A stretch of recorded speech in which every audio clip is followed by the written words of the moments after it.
have one goal today, and that goal is to convince you to stop buying creme fraiche and make your own.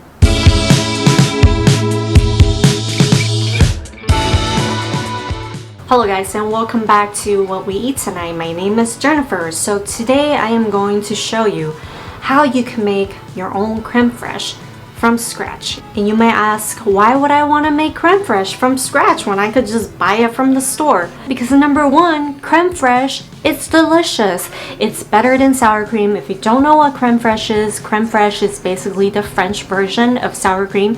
It's fancier because it's got a French name. It has a higher fat content, so it doesn't break as easily when you're cooking with it. You can use it for savory or sweet recipes. It's very versatile. And number two, it's very easy to make. It only requires 2 ingredients. Number 3, it's a lot cheaper to make your own. And number 4, I am going to show you what you could do with creme fraiche. You're not gonna just get creme fraiche at the end of this video. You're gonna get a lot more. I'm going to show you what you could do with creme fraiche.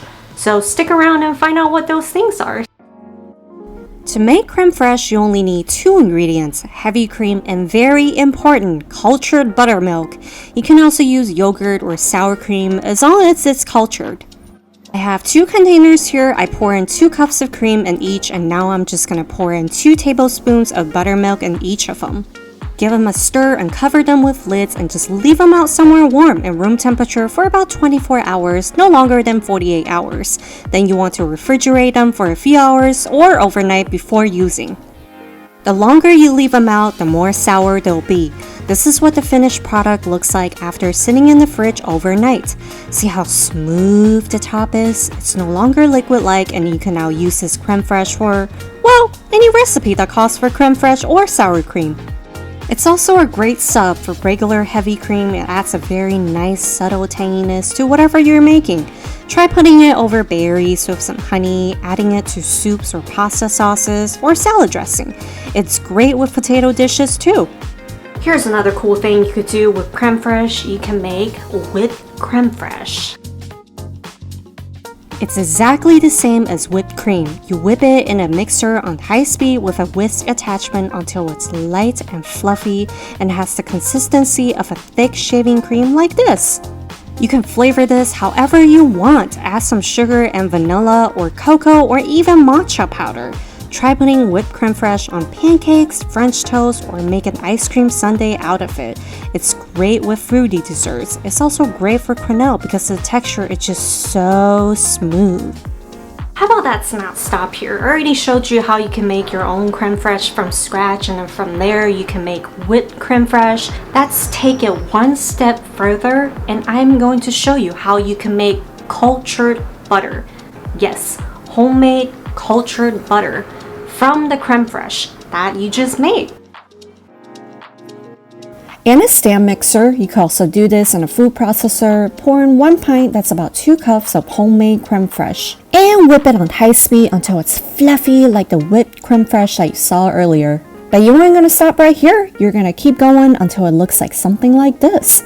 See how the fat and water are now separated? It looks kind of weird, but that's how you make butter. And that water, that liquid you see that's dripping down right now, that's buttermilk, my friend. It's a byproduct of butter making.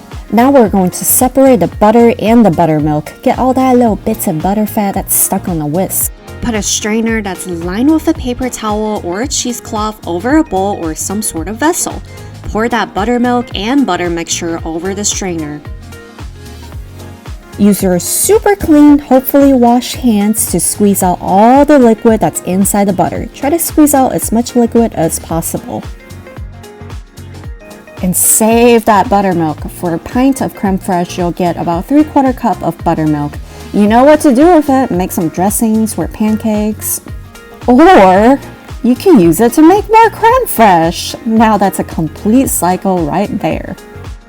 Now dump the butter ball back into the bowl and fill it with cold, clean water. We are going to wash the butter. Yeah, I know, wash the butter. It sounds kind of weird.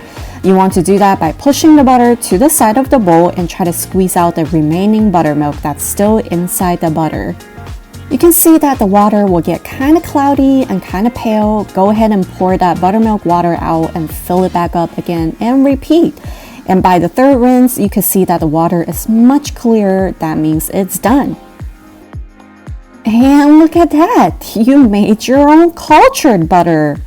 1 pint of creme fraiche will give you about 5 ounces. That's about 1 cup of butter. Look how beautiful and smooth that is. Have you ever had fresh butter before? It tastes nothing like the stuff you get from the store. Again, you can flavor this however you want with some sea salt, garlic, and herbs. Put on bread and oh man.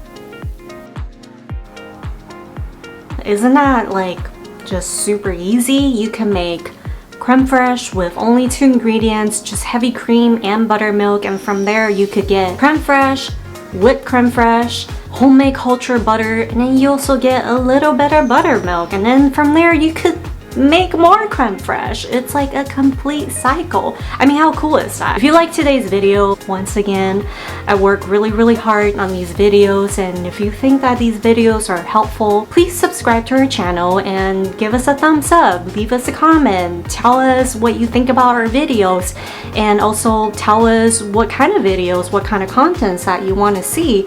And that's kind of something that would push me forward to keep making these videos. Right now we're not getting a whole lot of views, but whoever that's watching out there, thank you so much for tuning in. And again, next week we'll come back with another cooking video, so stick around. Thanks for hanging out with us today. We'll see you back in the kitchen next time.